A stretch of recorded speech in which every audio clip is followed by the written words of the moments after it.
Halo Sobat Muslim Milenial, apa kabarnya? Pada kesempatan kali ini kami akan menyampaikan ayat-ayat di Al-Quran yang dinyatakan kejam, yang tidak pantas keberadaannya ada di dalam kitab suci.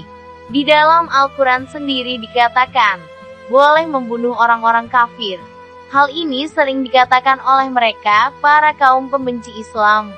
Tidak sedikit saudara-saudara kita goyah imannya mendengar perkataan ini. Karena ayat ini sering dijadikan bahan untuk menjelek-jelekan Islam oleh kaum kafir. Dan juga sering ayat ini menjadi doktrin oleh pihak teroris untuk merekrut calon-calon teroris yang lemah iman dan lemah ilmunya untuk membunuh kaum kafir. Apakah kamu sering mendengar kalimat ini ya? Kalimat di dalam Al-Quran sendiri dikatakan boleh membunuh orang-orang kafir. Bagi kamu muslim yang kurang pengetahuan tentang ayat ini, mari bangun dan belajar, agar tidak gagal paham. Surat yang dianggap kejam dan tidak pantas ada di Al-Quran tersebut ada pada ayat keempat surat Muhammad, atau dikenal dengan surat perperangan. Padahal kalau membaca dengan seksama, ayat-ayat yang dikenal kejam tersebut itu malah menjadi bukti kebenaran Al-Quran yang diturunkan oleh Allah sebagai rahmatan lil alamin, rahmat bagi alam semesta. Di keterangan ayat keempat surat Muhammad, Allah mengatakan di sini, apabila kalian bertemu dengan orang-orang kafir maka penggalah atau pancunglah leher mereka. Sangat kejam sekali ya. Pancunglah kepala-kepala mereka. Apa makna ayat ini jika kita ketemu kaum kafir di tengah jalan? Apakah dibunuh? Makanya muncul teroris lihat orang kafir, bunuh. Di sana sini bunuh. Astagfirullahalazim.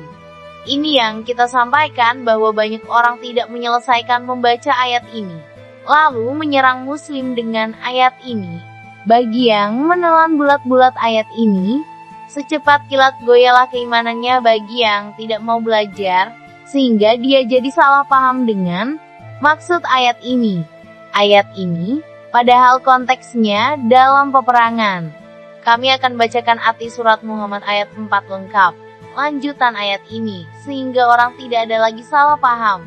Karena ayat ini berkaitan dengan masa perang di medan perang. Allah mengatakan ketika perang berkecamuk maka penggal itu orang-orang kafir.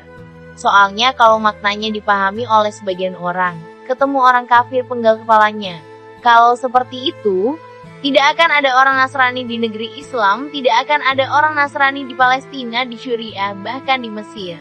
Karena sampai hari ini, Mesir Koptik sampai hari ini ada sejak zaman Ammar bin As. Sehingga kita paham makna penggalah kepala itu adalah ketika di medan perang saja. Kami akan bacakan arti surat itu sekali lagi. Allah mengatakan apabila kamu bertemu dengan orang-orang kafir maka pancunglah batang leher mereka.